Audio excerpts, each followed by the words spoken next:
Greetings, friends. I'm Susannah Meyer, Executive Director for Empowered Aging. Happy 2023.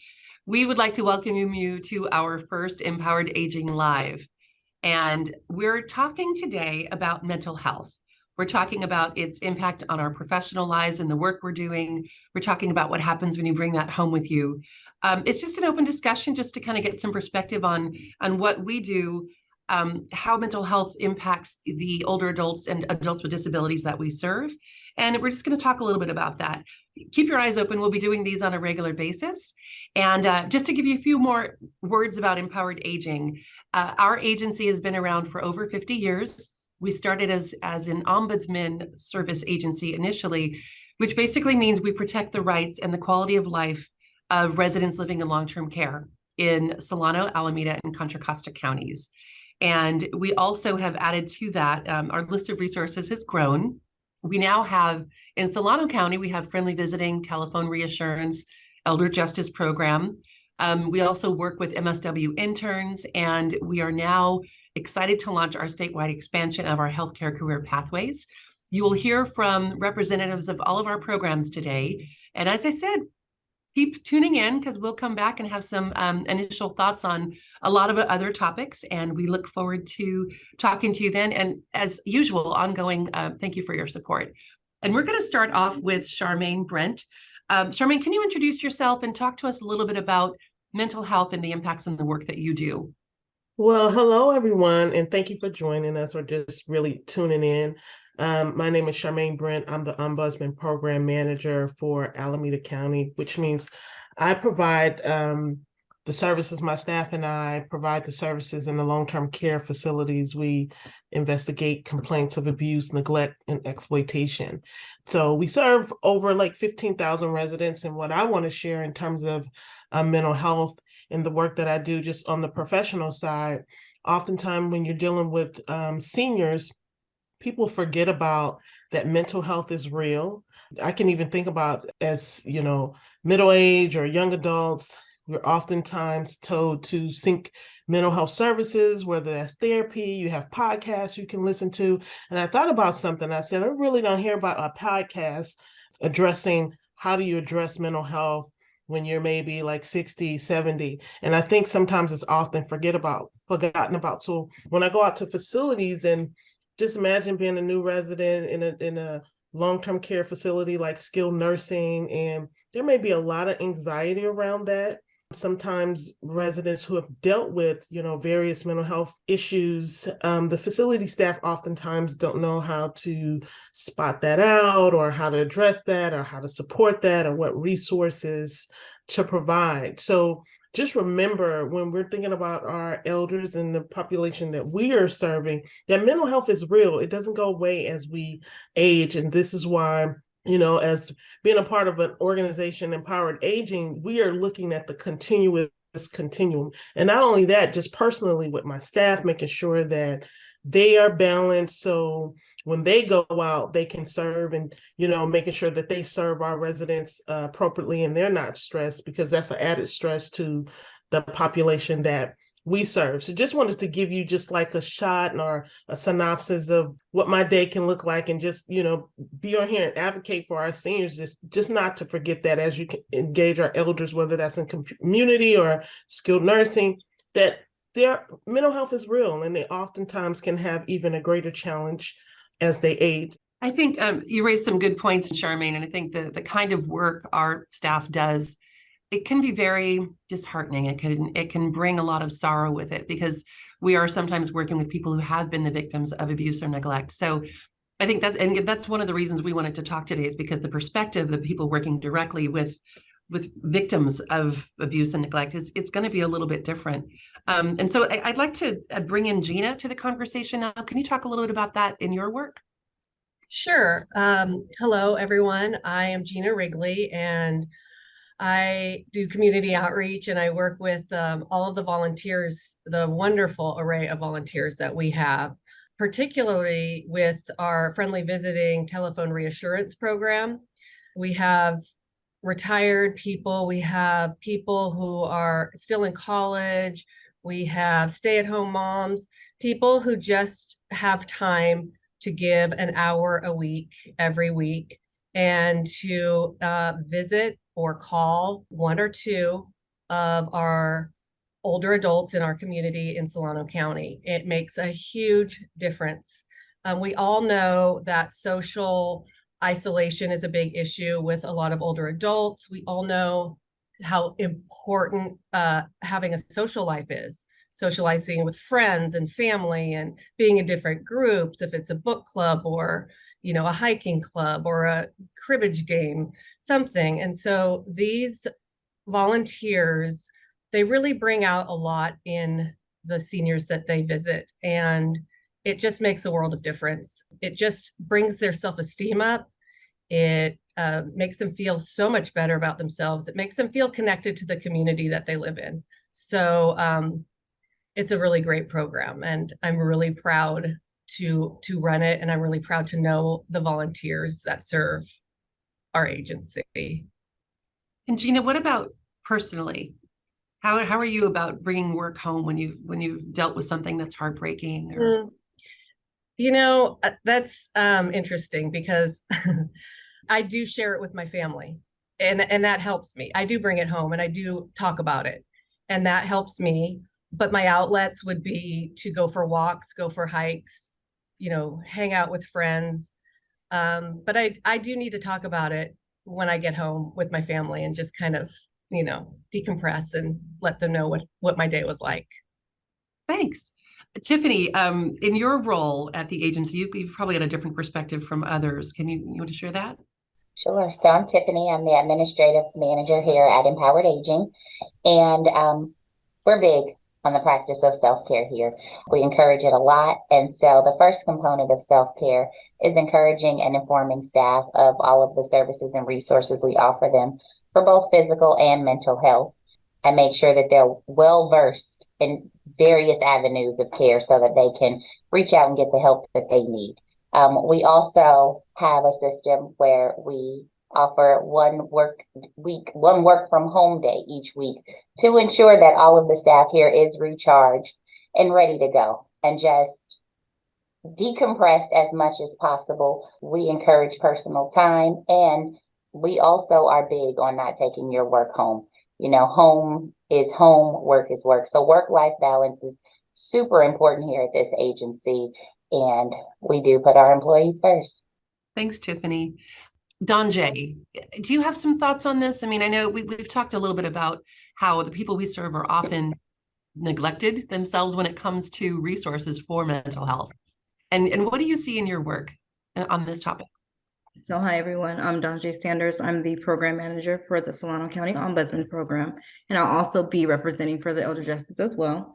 In my line of work as an ombudsman, I see a lot of residents who are depressed, who are sad, who feel like they're unrepresented or unheard because their diagnosis kind of takes over what people see of them. It takes their identity away. Their families think that they're doing the right things by making decisions and not keeping them informed or letting them have a word. So in my job, I explain their rights to them and let them know that you are still a person, you are still human, you do have rights regardless of what people may think. No matter what your diagnosis is, you still have rights. So we let them know that no matter what, you are important. And with the Elder Justice Program, just giving victims of crime there and victims of abuse an outlet to let them get the courage to advocate for themselves, because this causes stress, fear, anxiety, and an exacerbation of their own psychological impairments they may already have. So adding to that, it just adds more stress and an increase in a decline in mental health as well. So we just give them a voice and let them know that we're here. Thank you. And how do you avoid bringing that home? And I say that in a way that you can, like Gina was talking about this at home and almost using that like a therapeutic method of getting through the hard things. But everybody does have their own methods when it comes to being okay when you're not at work. What do you do for that? I try to maintain a healthy work-life balance, so I know when to turn it off. Like Gina said, sometimes I do have to express without, we keep confidentiality first, but I do kind of express some of the things, or just to spread the word so that my children and family are aware that these things are happening in the world. But I also know when to turn it off. So I love music. I have a dog and a cat who keep me entertained. So just learning to know when to shut down and to tell myself that it's okay. I don't have to be doing something all the time. Thank you. And I'm going to hand it off to Dodi, and Dodi will talk a little bit about the work that she's doing, completely different perspective. In fact, you might need to give us like a 1 or 2 sentence overview of the work that you're doing so that people understand why your perspective is so different. Thank you. Yeah, thank you. And thanks everyone for tuning in. We're super excited to start this series here at Empowered Aging. My name is Dodi Zotigh, she, her pronouns, and I am the director of the Healthcare Career Pathway Program. So it's an innovative partnership of public and private organizations that we launched partly as Empowered Aging with a couple other organizations in Contra Costa County. So Mount Diablo Adult Education and Opportunity Junction, with the support of the John Muir Community Health Fund, as well as some other partnerships with like Loaves and Fishes and the Food Bank. And really, our innovative model is about providing workforce training and professional development curriculum integrated with wraparound supportive services for individuals who have addressable barriers. So these are individuals who aren't typically successful or don't see themselves as successful in education. They might have a trauma background. Actually, a lot of our students do. We have a high number of like single parents and individuals that don't have the socioeconomic resources, right, to access. There's really a lot of barriers in general. And what the program does really is has case management supports, and the program is about helping individuals get into healthcare, starting with the certified nursing assistant training. And as we all know, in long-term care, residential facilities, and even assisted living facilities, our CNAs are the backbone. They're the eyes and the ears for the residents and the individuals in long-term care. And when we support those folks, right, when they know how to take care of their mental health, which is a core part of our curriculum, actually, they're able to transfer those skills and those strategies to support the residents, to support their coworkers, to change their family tree in a lot of ways. And so our program really is about this long-term culture shift for individuals. We really look at the data, which is a really unique part of our program, and the students, their circumstances don't change in 12 weeks. So the program and the training is only 12 weeks long. So their circumstances don't remarkably change. But what we find interesting is that their ability to manage trauma and challenges, they already come in a lot of times as resilient folks because they've had lives before, but they now have these strategies that they've developed and worked through in something we call the personal success plan. That looks at everything. It looks at the spiritual, the mental health, the physical health, the financial resources, and also where does someone want to go? What is their journey? So some core values of our HCP program is about person-centered. We really look at each individual as who they are and what they need. It's about growth mindset. And so it's kind of that thing of like, I can learn hard things. I can do hard things if I just have the tools in my toolbox to do it. And the last thing is about restorative justice. It's looking at how do we address trauma or wrongs and turn them into something that we can restore kind of what has broken or has been kind of harmed in a lot of ways. And so I love that because we're multi-level. We're supporting students, we're supporting educators, we're supporting the leadership team like those folks at Empowered Aging, and then the residents and those folks who are working in long-term care. I really love that. And we're taking this program statewide. The state has decided that we're a model program, which is really amazing. And so we're able to hopefully impact other communities in the whole state of California. So that's super exciting that I get to help with the team to do that. Thank you. And I think Dodi's points bring up something interesting about Empowered Aging, is that we do have some programs and resources that are kind of on opposite ends, but really altogether what we are doing is supporting older adults and adults with disabilities. And, through friendly visiting, through the CNA program of the people that are going to be serving our residents of long-term care, and obviously through our Ombudsman program. So the interns that we bring in as part of our MSW internship program, some of those after they graduate will move on into geriatrics, for example. So really, in a nutshell, what we are trying to do as an agency is advocate, and protect against neglect and abuse, and just really help residents of long-term care, and then residents outside of long-term care through friendly visiting, et cetera, to have the best quality of life that we can possibly give them. And I think it's a hard thing to do when you've got a group of such dedicated staff members. And I want to say, like, everyone on this screen and all of our staff members, every team member at Empowered Aging is incredibly dedicated. And truly, you do have to be dedicated, first of all, to do nonprofit work at all, because we all know it can be very demanding, but also because the kind of work specifically that we're doing, we are seeing some things that are heartbreaking. We're seeing some things that, we do our best to impact. We can't always change something to the degree that we wish we could. We have to follow the laws and the state mandates. And if someone refuses the support that we can offer, there's some barriers there we have to work through too. It's a really hard thing to do, but I have to say it's so fulfilling, and it's empowering, which is of course where the name came from, but it's empowering for us to know that we can make a difference every day in the work that we're doing. And I want to talk one more little bit about Ombudsman with either Charmaine or Daunje or both. And if you can talk about the feeling of empowerment that you're getting from maybe share a little bit about a difference that that you've made, or a little bit short story or something like that. I'm putting you on the spot. I didn't warn you I was going to do that, but honestly, ombudsmen are every single day in the facilities where some of these really challenging things are happening. And so the stories that you've shared with the rest of the team, sometimes those of us that are on the inside of the agency, not as much front facing or direct service related, we're not going to get the same feeling that you're getting. And so I'm hoping that either one or both of you can share a little bit about that.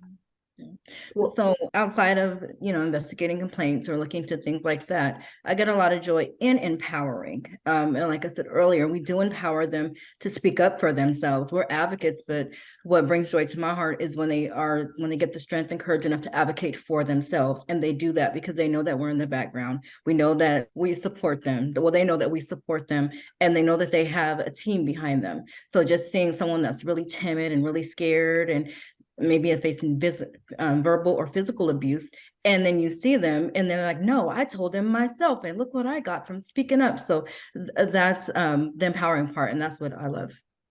Yeah, and I have a similar story. Just two things that pop out really quickly.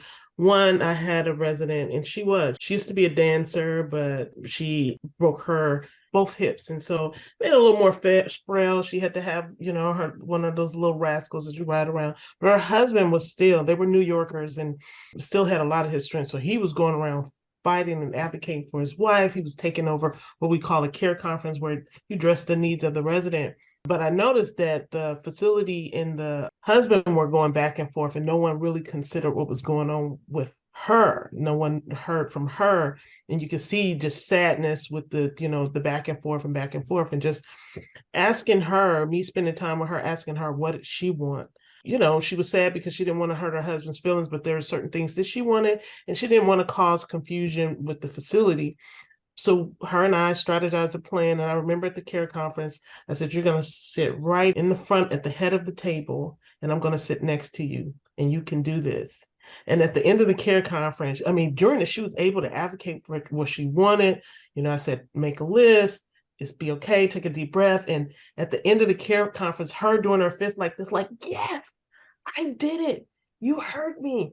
That makes all the difference. And that's kind of, what we're saying when mental health is real. And if we're not really cognizant of just some of the small things, that was in somebody else's mind could have been an afterthought, because they felt like the stronger person, which was our husband. You were dealing with him because they both were in the facility, but we lost sight of her and what was happening. Depression was setting in. She was there alone, even though she was around others, had to think about she couldn't dance anymore. She said, I know I did certain things where I would fall over because I just wanted to do it. But she was trying to bring attention to herself, like, I matter. So as Daunje said, empowering others. And just one really, really quick, I have to share, there's another resident, he's blind. And this was something as simple as activities. And they called me in and said, can you talk to Mr. So-and-so? Because he just gives us so much trouble. And he said, every day they play bingo or something else. And I can't do any of that. And I said, well, why? He said, I'm blind, and they don't have any activities for me, anything that I can do. And so he was very disruptive. He had to be in a new facility. He really couldn't see. this was new for him. So they saw it as being disruptive. And that was a form of anxiety and depression. Something as simple as we have these Google Home drives that we were giving away, and they're like the tool, "Hey Alexa," and I asked them, "What kind of music did you like? What year were you born?" And he was like, "I like Otis Redding and these different things." And so I brought in a Google Home Drive for him, and then also taught the activity director, you can go around the room asking people what music was popular at the year they were born. You can teach them how to ask the weather. I said, do you want to learn another language? You can do that from the Google Home Drive. So that sits now in the center of the activity room. And then it also he has one in his room. And so now he smiles. He said, yeah, I listened to Al Green last night. Anytime I come in, he tells me that. Empowering. And he was just in his room kind of forgotten about. And if he hadn't said anything, they just really saw him as a difficult resident. And look how that impacted his mental health. Yeah, he was very ornery. He was mean. But something so simple now, it's like just night and day. Night and day. Because he's been heard, right? And that's so important. And I think that's one of the biggest reasons that each one of us does the work we are doing in every capacity is to help people that don't typically have a voice or who are underheard to actually have that voice and to be heard by others. I wanted to mention, we've talked a little bit about volunteering as it relates to friendly visitors. Our ombudsman departments are in need of volunteers as well. Solano County, Contra Costa County, and Alameda County. And there are positions that are similar to what an ombudsman does. They actually are going into the facilities and advocating for residents. But there are some things that are not necessarily in the facilities, if it's something that makes you nervous, but you still want to help. Maybe something a little bit more administrative based to help with discharge process, that kind of thing. So Gina, can you help people understand how to learn more about volunteering? Oh, sure. So I am the volunteer coordinator for all of our programs. So not just the friendly visiting program. So if anybody is interested in the Ombudsman volunteer program, something on more of an inside the office kind of thing, party ambassador. We talked about our ambassador. We have a new position we're creating, ambassador. Right. Ambassador. We're in the works of planning some events for different reasons, and we would love anybody that's got kind of an event background. We're looking for an ambassador to kind of take charge and kind of be my third hand and fourth hand and help with all the other volunteers that we have. But you can go to our website, empoweredaging.com. I'm Gina Rigley. I'm on the website. You can .org. .org. Sorry, empoweredaging.org. And find me on the website. You can get my email, my phone number, give me a call, email me, and we can go from there. Thanks, Gina. Tiffany, I'm going to close out in a few minutes, but I wanted to give you another chance just to talk a little bit about the internal side of things. And I say that because we're not as directly involved in that connection. But how do you feel about hearing these stories from your coworkers, and do they charge you when you hear them? Yeah. It gives the work a lot of purpose. It makes me want to do my job even better for you guys so that you can continue to do the work. I admire the fact that you go out and work with, for lack of better words, a forgotten population, an overlooked population. And so it's encouraging. Our aging adults need everything that's offered. And so I want to do my part to ensure that you're able to do your part. And it's pivotal work. And I'm happy to be on the team. And Dodi, did you want to add anything before we close some things out? Yeah, I'd actually love to, especially, a lot of what Daunje and Charmaine were sharing their stories and kind of just piggybacking to Tiffany. The part with the HCP program and training CNA students, our graduates are empowered to understand how ombudsmen are such a resource and a support, and that they too have a kind of a duty and a responsibility to advocate for their residents as well as themselves. CNAs, unfortunately, historically have not necessarily been compensated for the level of work that they do. And we advocate with the students and we teach them tools on how to do that.